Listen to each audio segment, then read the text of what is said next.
Joining me now is House Minority Leader Kevin McCarthy. All right, Congressman, I just have to say I wasn't surprised by this at all, but it seems like your censure resolution was well-founded. What's your reaction to the latest news? New York Times broke it. Well, if you watch, the Democrats are trying to discredit democracy. This is simple, exactly what it is. And we should go further than censure. He should be removed from the chairmanship of the Intel Committee. And one person makes that decision, the Speaker of the House. I requested that in March. Because let's walk through this.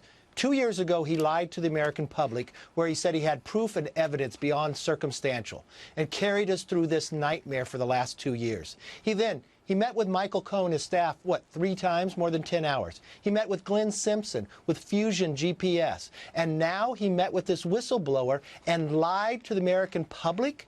Every time they have attempted a coup, there's been one common denominator, the lies and deceit of Adam Schiff. He is now, as you know, a fact witness. And nowhere in our justice system allows a fact witness to be the prosecutor. He needs to recuse himself today, and the Speaker needs to remove him as the chairman of one of our most sensitive committees that we have, the Intel Committee. Congressman, she's not going to do that. They were up there doing the dog and pony show today.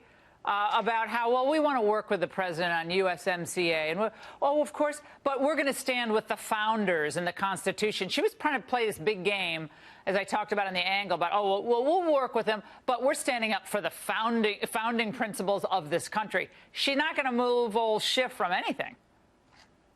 You know what she's also doing? She's not carrying it out in a fair process. Every time that we've gone through an impeachment, we've had an impeachment inquiry vote on the floor of the House. Why do you have that? Because it sets up the rules, and it also empowers the minority to also have subpoena rights. Think about if you went before a trial, but you couldn't call any witnesses. This is exactly what she's working through. And you're supposed to go through the Judiciary Committee. No, where does she go? To Adam Schiff, the individual who has continued to lie. He lied on MSNBC. He lied last Sunday when he was asked, does he know who the whistleblower is? He lied when he didn't tell the Intel Committee when he had 2 opportunities when he had already met it. This sounds a lot like the Kavanaugh situation. The same situation is building of exactly what they're doing here.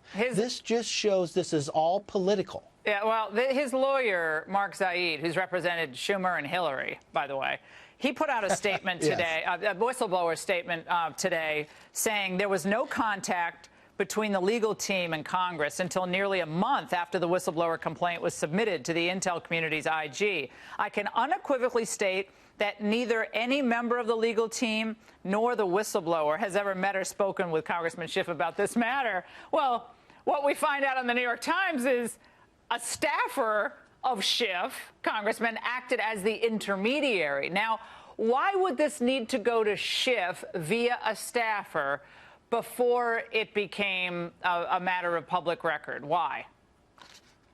I think this Adam Schiff needs to tell us, what did he know, when did he know it, and how many times did he lie to us in the process? And you're going to tell me this staffer never told the chairman who he was, didn't advise in the process, and Schiff didn't advise the staffer on the direction? Because what did they tell this whistleblower? Where to go to get an attorney? Much like the person who came forward against Kavanaugh. The exact same pattern we have found before. Remember what they wanted to do. On the day the president was being sworn into office was the first day that the Democrats talked about impeachment in print. They voted on it 3 times. Twice they voted on impeaching this president before one word ever came out from the Mueller report. This has been political for day one, and Adam Schiff has proven from this point here he has no credibility. He has no credibility to be a chairman, and he has no right to be the prosecutor in this case. Congressman, are you concerned, as I laid out in the angle, that this impeachment obsession, it's an obsession, is having a destabilizing effect on our domestic policy and maybe in ways that we don't even know yet, our foreign policy? We have big issues with North Korea, big issues with China.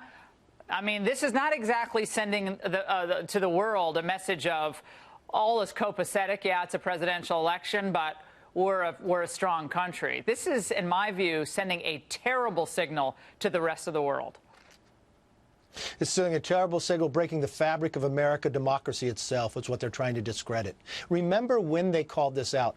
The Speaker did not wait to have any facts. She had her press conference at the moment that all world leaders were sitting in New York at a UN conference while the president was going to meet with other leaders. Think for a moment when you think about foreign policy. What other foreign leader is going to feel comfortable talking with whoever's president of the United States? Would you? They are not. They're not.